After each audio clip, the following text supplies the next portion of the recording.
Details చూద్దాం. నిజామాబాద్ జిల్లా వడ్డేపల్లిలో విషాద ఘటన చోటు చేసుకుంది. ఆన్లైన్ బెట్టింగ్ కి ఓ కుటుంబం బలైంది. ఒకే కుటుంబానికి చెందిన ముగ్గురు ఆత్మహత్య చేసుకోవడంతో ఆ గ్రామంలో విషాద ఛాయలు అలుముకున్నాయి. కుమారుడు ఆన్లైన్ బెట్టింగ్ లో డబ్బులు పోగొట్టుకుని అప్పుల పాలయ్యాడు. దీంతో ఉరేసుకుని తల్లి, తండ్రి, కుమారుడు సూసైడ్ చేసుకున్నారు. ఘటనపై పోలీసులు కేసు నమోదు చేసి దర్యాప్తు చేస్తున్నారు.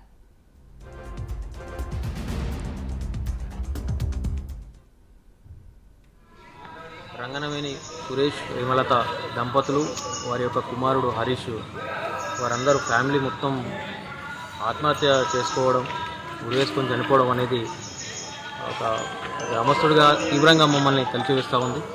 అందరితో కలివిడిగా ఉన్న కుటుంబం, కలిసిమెలిసి మంచి చెల్లకు హాజరయ్యే కుటుంబం, ఎప్పుడు గ్రామంలో అందరినీ పలకరించే కుటుంబం, చిన్న కిరాణా షాప్ పెట్టుకొని కూరగాయలు అమ్ముతూ జీవనం కొనసాగించేవాళ్ళు.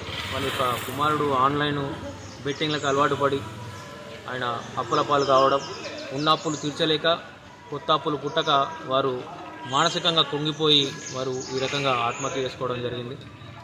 ఇదంతా కూడా కేవలం ఆన్లైన్ మోసాలకు బలై ఆ కుటుంబం ఈరోజు పూర్తిగా ఆత్మహత్య చేసుకుందంటే ఈ ఆన్లైన్లో చాలామంది యువకులు ఇప్పటికైనా బుద్ధి తెచ్చుకోవాలా. ఒక్క కుమారుడు చేసిన పొరపాటు వల్ల ఈరోజు మొత్తం ఫ్యామిలీ బలి కావాల్సిన పరిస్థితి అయింది.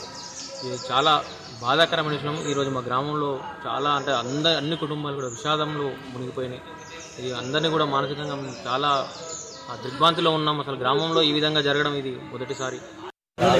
వాళ్ళ పెద్దమ్మకు మా వాళ్ళు మంచిగా బతికే వాళ్ళు, షాపింగ్ నడుపుకుంటూ వ్యవసాయం చేసుకుంటూ, కానీ అప్పుడు కావడం వల్ల వాళ్ళు అప్పుల బాధ భరించలేక సూసైడ్ చేసుకుంటారు.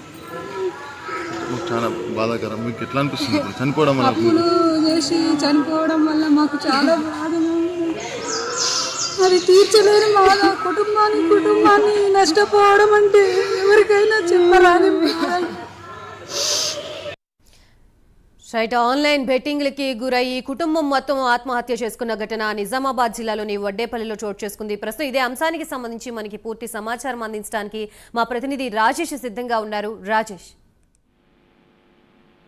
గాయత్రి, నిజామాబాద్ జిల్లాలో విషాదం జరిగింది. ఆన్లైన్ బెట్టింగ్ తో అప్పుల పాలై వాటిని తీర్చలేక ఆ కుటుంబం ఆత్మహత్యకు పాల్పడిన సంఘటన స్థానికంగా కలకలం రేపుతా ఉంది. నిజామాబాద్ జిల్లా ఎడపల్లి మండలం వడ్డేపల్లి గ్రామానికి చెందినటువంటి సురేష్ హేమలత దంపతులకు ఒకే ఒక కుమారుడు హరీష్. అయితే ఇతను ఆన్లైన్ బెట్టింగ్ లకు బానిస అయ్యాడు. అతను గత కొన్ని రోజులుగా కూడా ఆన్లైన్ లో బెట్టింగ్ చేస్తూ అప్పుల పాలైన పరిస్థితి. దాదాపు 20 లక్షలకు పైగా అప్పులు చేసినట్టు స్థానికులు చెప్తా ఉన్నారు. అయితే ఉన్న వ్యవసాయ పొలాన్ని కూడా అమ్మి చేసినా గానీ ఆ యొక్క అప్పులు తీరకపోవడం, అప్పుల మీద అప్పులు కావడంతో చివరికి గత రాత్రి ఇంట్లోనే దూరానికి ముగ్గురు కూడా ఉరివేసుకుని ఆత్మహత్య చేసుకున్న సంఘటన స్థానికంగా విషాదం నింపిందని చెప్పవచ్చు. అయితే ఇదే విషయం తెలుసుకున్నటువంటి పోలీసులు ఆ కేసు నమోదు చేసుకుని ప్రస్తుతం అయితే దర్యాప్తు చేస్తా ఉన్నారు.